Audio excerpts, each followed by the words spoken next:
Earlier this month, we've been looking at a variety of cut content for Command & Conquer Tiberian Sun, and one comment I received a few times was to branch out and look at some of the features originally planned for other Command & Conquer games.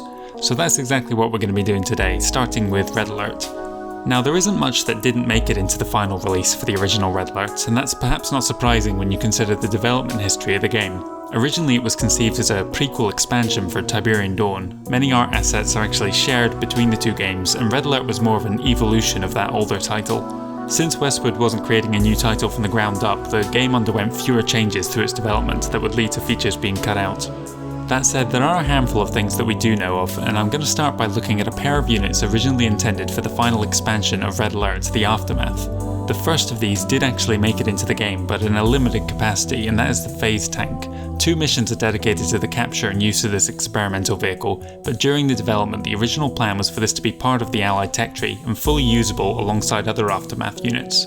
In the game's code we can find a sidebar image for the Phase Tank, and for the recent remaster they went to the efforts to recreate this unit cameo. A quick comparison in remastered graphics shows much more of a distinction between the Phase Tank and the APC, the former bearing somewhat of a resemblance to Warhammer 40k's Rhino, at least to my eyes. With the Phase Tank fulfilling such a unique role compared to the rest of the Allied tech tree, I think it would be a great idea to re-enable this unit, especially since it no longer bears such a strong similarity to the appearance and profile of the APC. The second unit planned for the Aftermath was the Helicarrier, and this was also originally conceived for the Allied tech tree. This unit though was completely absent for the game, though with a few simple tweaks could be fully re-enabled. It too had a sidebar cameo, and so it's reasonable to conclude that it was removed purely for game balance reasons. In truth, the unit's effectiveness is quite limited. Though it can transport up to 5 helicopters, the manner in which it dispatches them on attack runs leaves the units quite vulnerable to anti-air fire. The cost of a fully loaded helicarrier is significant, and there are very few situations where the funds can't be put to better use.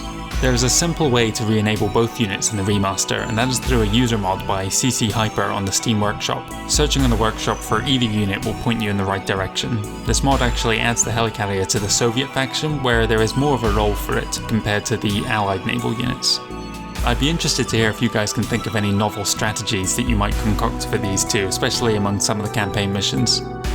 If we look back further in the game's development, we can find references to a second commando unit for the Allied faction. Tanya's final set of abilities was actually an amalgamation of her initial concept and her partner Megan, bringing her more in line with the original commando from Tiberian Dawn. Megan was planned to be the demolition and stealth specialist of the two, probably functioning in a similar manner to the Allied spy, at least from the Soviet perspective.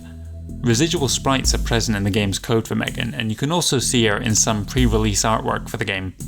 We can actually see an echo of the idea behind her character in the third Soviet mission, where an enemy spy detonates a Soviet base before fleeing from your pursuit.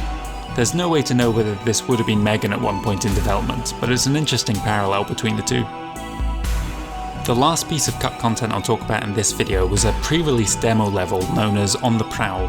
Built as a demonstration during the game's beta phase and shown off at various press events, the mission features a number of anomalies in the Allied and Soviet tech tree, perhaps indicating that even at this late stage in development it wasn't yet clear which faction would actually have access to which units. It was only in 2019 that this mission was recreated and released by a couple of fans from scraps salvaged from an old Red Alert beta disc.